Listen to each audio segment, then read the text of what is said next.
Ciao ragazzi, sapete qual è il bello del lago di Garda la mattina presto, prestissimo, appena dopo l'alba?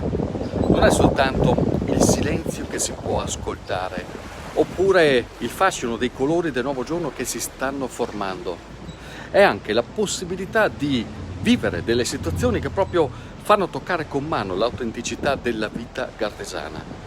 Come per esempio qui sul molo di Cassone il pescatore che proprio come un tempo sistema le reti e raccoglie il pesce, che poi viene portato anche a Fioretta, che fa una preparazione tutta particolare, antichissima e bellissima.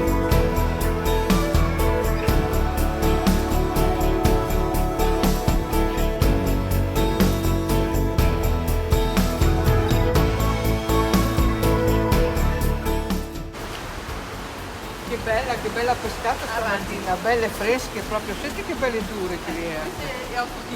Bene, bene, bene.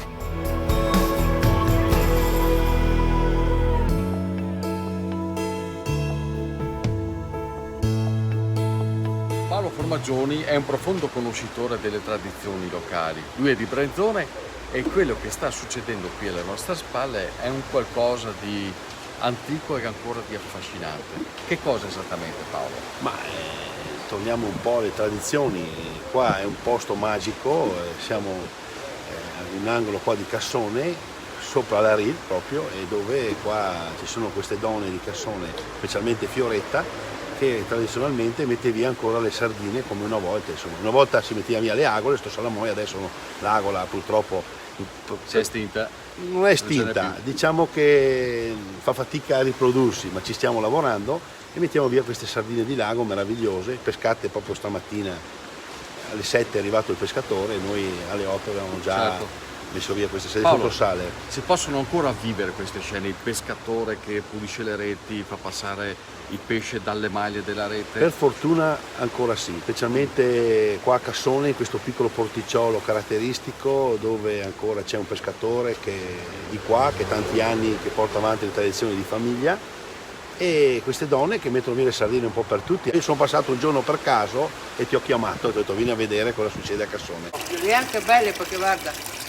quando che le è cotte dal sale, questo qua è tutto un filetto, perché togli la pelle, la lisca. È bella stamattina. E vedo bei filetti, proprio È belli. bella stamattina, vero? Ma lei da quanto tempo le pulisce in questo modo? Adesso sarà 5-6 anni. Non so, sarà 2 quintali e mezzo. Ha una famiglia numerosa? No, per quello per altri anche, per amici. Questa è la tradizione, vero? Sì, adesso sì. Una volta che erano le agole, quando ero piccola. Adesso però va tanto di moda questo, anche nei ristoranti. Vi richiedi tanto gli spaghetti con le sardine. Ma lei come ha imparato a pulirle, poi a salarle, a fare tutto il procedimento? Mesio. Oddio, pescatore? Mesio, pescatore, l'abitava qua in cima e vede quelli che metti poco sale e lui diceva sempre metti che tanto sale perché la sardina la si tira quello che serve. Il resto logico te la butti via, ma almeno te che è una sardina cotta. Certo. Per qua che l'acqua corrente, quindi è molto comodo, il muretto, proprio tutto ideale per mettere via le sardine, perché sennò a casa non se le fa questa roba qua. Acqua corrente che arriva da dove? Beh, da qua dalla sorgente, dal fiume. Da Lorena? Sì. E dopo che ha il muretto proprio alla nostra altezza e tutto quanto, non manca Quindi niente. qui si è sempre fatto questo lavoro? Sì, qua. sì. È fatto apposta? Questo è il muretto proprio fatto apposta. È il banco del lavoro. È proprio il banco del lavoro.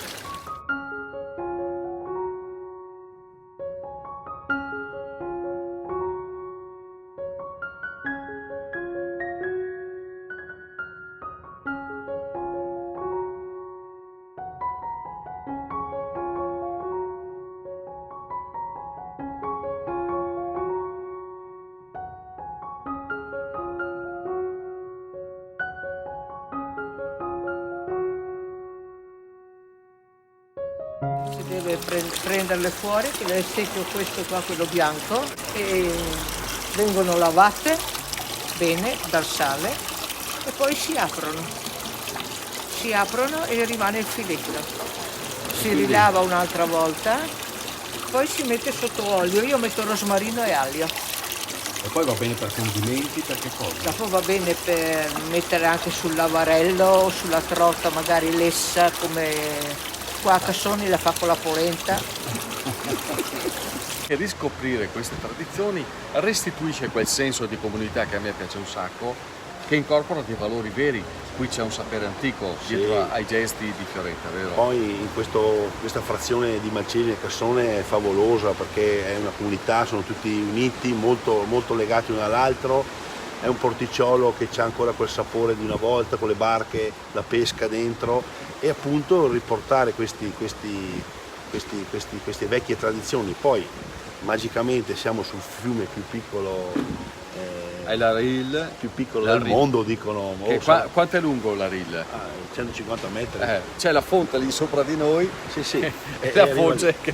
Se guardate Ecco il fondo, le eccolo onde lì. del Garda entrano nella Rila stamattina. Questa è la Ril che nasce poco qui sopra ed è importante che sia l'acqua corrente, mi spiegava Fioretta, Esatto. vero? Si può dire che il Sarca e la Ril sono due affluenti del lago di Garda. Nessuno dice che la Ril è un affluente. Con portate diverse. Con portate diverse, però. Quanto è importante che vivano queste tradizioni in un contesto turistico molto straniero, molto variegato come questo? Ma sarebbe basilare che ci fosse, che continuassero a tramandarsi queste tradizioni, perché è importante, appunto, turisticamente secondo me sarà il nostro futuro, il futuro delle tradizioni, dell'enogastronomia, delle ricette di una volta, certo. È importantissimo. A proposito di ricette, come si mangiano queste sarde? Allora, ci sono tanti modi, si può anche, per dirti, sì, nella pasta è la sua morte, si può aggiungere dei capperi, pomodorini, i pinoli, l'uvetta sultanina, un po' ricette veneziane, un po', che noi abbiamo questa cultura veneziana, mentre si può anche prendere una fetta di pane, mettere del burro di malga e sopra queste acciughe crude che sono... Sposiamo lago e montagna. Il burro e di malga. Poi l'acciuga è dentro nell'olio, dunque c'è proprio un matrimonio perfetto. Guardate, fa venire fame soltanto a guardarlo, eccolo qua. E questo è uno spuntino di classe, vero? Sì. Se pensiamo che il pane lo fa un mio amico di Mantova, si chiama Marino, che è stato 3 volte il miglior fornaio d'Italia, si fa venire la farina da Altamura e fa questo pane con lievito madre. Dunque sposiamo anche varie regioni. Nei ristoranti stellati usano le acciughe di Cantabrico col burro, noi invece col burro magari francese, noi invece usiamo il burro di malga del Montebado, le nostre mucche. E questa acciuga di sardina del lago di Garda qua pescata a Cassone, fatta a Cassone. Dunque, ragazzi, noi qua siamo forse meglio degli stellati, siamo meglio, no? E poi gli stellati, le stelle sono qui sopra il Monte Baldo, fantastico. Buon appetito. Grazie Paolo, complimenti a tutti e viva le buone tradizioni. tradizioni. E grazie a te per essere qua a Cassone questa mattina. Ma adesso mi fa un altro costino. Anche Alla lì. prossima cantierata. Salute. Ciao ragazzi!